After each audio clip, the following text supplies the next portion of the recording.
வணக்கம் வலை ஓசை சேனலுக்கு உங்களை அன்போடு வரவேற்கிறேன். இந்த வீடியோவில் இன்றைக்கி நம்ம பார்க்க போகிறது ரொம்பவே சிம்பிள் அண்ட் டேஸ்டியாக பண்ணக்கூடிய சூப்பரான முள்ளங்கி சாம்பார். வீடியோக்குள்ளே போகிறதுக்கு முன்னாடி நம்ம சேனல் வலை ஓசையை நீங்கள் புதுசாக பார்க்குறதா இருந்தால் என்னுடைய மற்ற வீடியோஸையும் செக் பண்ணி பாருங்கள். உங்களுக்கு பிடிச்சிருந்துச்சுன்னா சப்ஸ்கிரைப் பண்ணிக்கோங்க, பெல் ஐக்கானையும் ப்ரெஸ் பண்ணிக்கோங்க.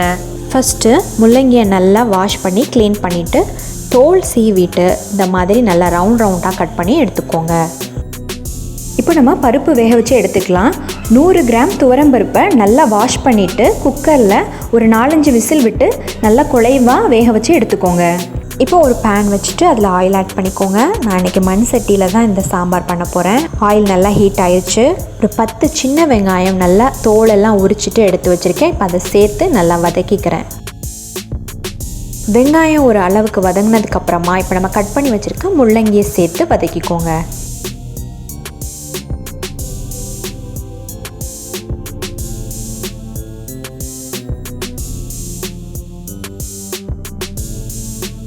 சின்ன வெங்காயமும் முள்ளங்கியும் நல்லா வதங்கிருச்சு. இப்போ தேவையான அளவு சாம்பார் பொடி சேர்த்துக்கோங்க.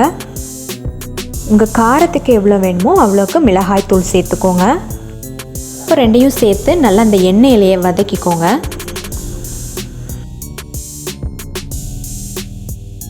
ஒரு நிமிஷம் நல்லா வதக்குனதுக்கப்புறமா நம்ம கரைச்சி வச்சுருக்க புளித்தண்ணி சேர்த்துக்கலாம்.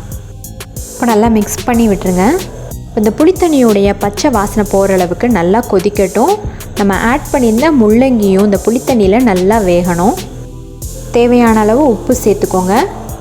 இப்போ பாருங்கள், நம்ம ஆட் பண்ண புளித்தண்ணி நல்லா கொதிச்சிருச்சு. பச்சை வாசனை போகிற அளவுக்கு இந்த முள்ளங்கியும் நல்லா சாஃப்டாக குக் ஆயிடுச்சு.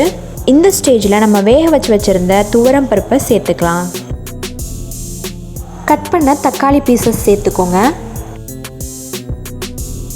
எல்லாம் சேர்த்து நல்லா மிக்ஸ் பண்ணி விடுங்க.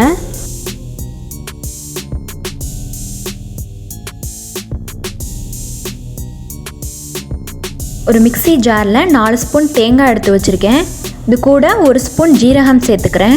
1 பல் பூண்டு சேர்த்துருக்கேன். இப்போ இது எல்லாத்தையும் சேர்த்து நல்லா ஸ்மூத்தாக பேஸ்ட் மாதிரி அரைச்சி எடுத்துக்கோங்க. அரைச்ச பேஸ்ட்டை சேர்த்துக்கிறோம். எல்லாம் சேர்த்து நல்லா மிக்ஸ் பண்ணி விடுங்க.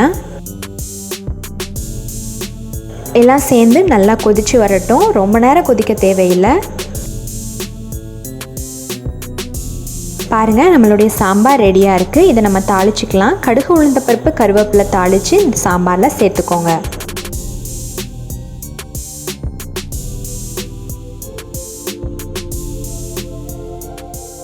ஃபைனலாக மல்லி இலை தூவிக்கோங்க. அவ்வளோதான், ரொம்பவே சிம்பிள் அண்ட் டேஸ்டியான சூப்பரான முள்ளங்கி சாம்பார் ரெடி. இந்த வீடியோ உங்களுக்கு பிடிச்சிருந்துச்சுன்னா லைக் பண்ணிடுங்க. உங்கள் ஃப்ரெண்ட்ஸ் அண்ட் ஃபேமிலிக்கும் ஷேர் பண்ணிடுங்க. தொடர்ந்து நம்ம சேனல் வலை ஓசையில் வர வீடியோஸ் எல்லாத்தையும் நீங்கள் மிஸ் பண்ணாமல் பார்க்கணுன்னா நம்ம சேனல் வலை ஓசையை சப்ஸ்கிரைப் பண்ணிக்கோங்க. பக்கத்தில் இருக்க பெல் ஐக்கானை ப்ரெஸ் பண்ணி ஆல்ங்கிற ஆப்ஷனை செட் பண்ணிடுங்க. அப்போ தான் நான் போடுற வீடியோஸ் எல்லாமே உங்களுக்கு நோட்டிஃபிகேஷனில் தவறாமல் வரும். நன்றி.